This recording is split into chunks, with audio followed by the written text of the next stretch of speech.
नमस्कार मित्रांनो, आज आपण जाणून घेणार आहोत धनत्रयोदशीची पौराणिक कथा. ती का साजरी केली जाते, तिचे आध्यात्मिक आणि आरोग्यदायी फायदे आणि धनतेरसच्या दिवशी नेमकं काय केलं जातं याची सविस्तर माहिती.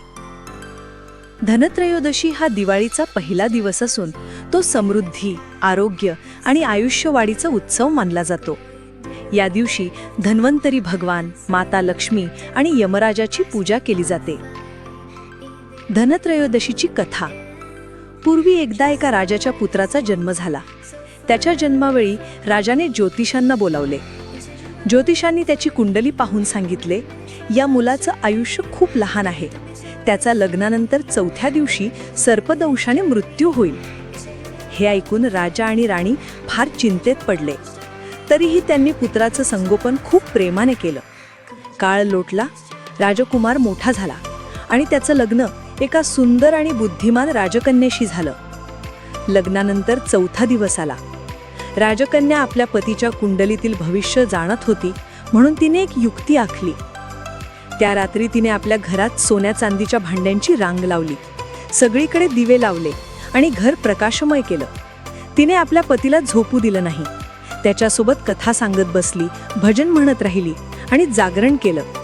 रात्री ठरलेल्या वेळी यमदूत सर्पाच्या रूपात आला.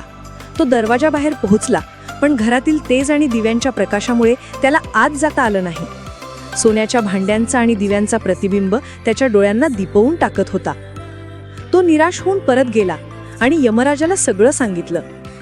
तेव्हा यमराज म्हणाले, ही स्त्री आपल्या बुद्धी आणि श्रद्धेमुळे आपल्या पतीला वाचवू शकली.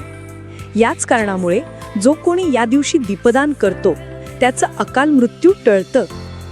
त्या दिवसापासून धनत्रयोदशीच्या दिवशी यमदीपदानाची प्रथा सुरू झाली.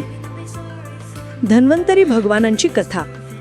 समुद्रमंथनाच्या वेळी अनेक अमूल्य रत्न बाहेर आली.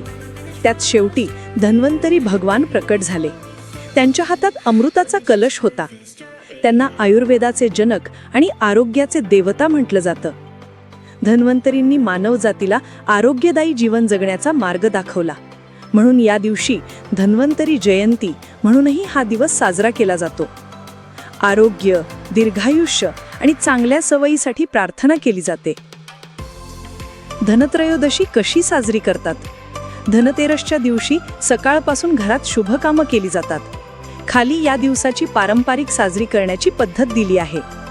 सकाळी घर स्वच्छ करून रांगोळी काढतात. देवघरात धन्वंतरी भगवान, लक्ष्मी माता आणि कुबेरांची पूजा केली जाते. तुळशीच्या रोपाला पाणी घालणे शुभ मानलं जातं.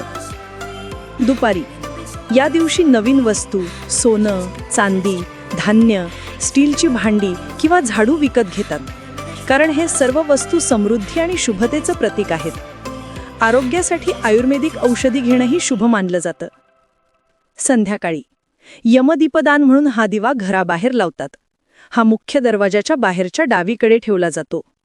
यावेळी म्हणतात, मृत्यूदेवता यमराजा, या दीपाच्या प्रकाशाने आमचं रक्षण करा. रात्री लक्ष्मी पूजनासाठी तयारी केली जाते. या दिवशी धन, आरोग्य आणि दीर्घायुष्यासाठी प्रार्थना केली जाते. धनत्रयोदशीचे फायदे आणि अर्थ. धनतेरस साजरी करण्यामागे फक्त धार्मिक नव्हे तर वैज्ञानिक आणि मानसिक फायदे आहेत. यमदीपदानाने सकारात्मक ऊर्जा वाढते. घरातील वातावरण प्रकाशमान झाल्याने नकारात्मकता निघून जाते. धन्वंतरी पूजनामुळे आरोग्याची जाणीव वाढते.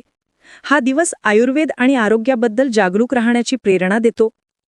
नवीन वस्तू खरेदीमुळे उत्साह आणि नवचैतन्य निर्माण होतं. नव्या वस्तूंनी नव्या वर्षाची शुभ सुरुवात होते. मानसिक शांती आणि श्रद्धा वाढते. दीपप्रज्वलनाने मन शांत होतं आणि श्रद्धा दृढ होते. कुटुंबातील एकता वाढते. सर्वजण एकत्र पूजन करतात, आनंदाने वेळ घालवतात.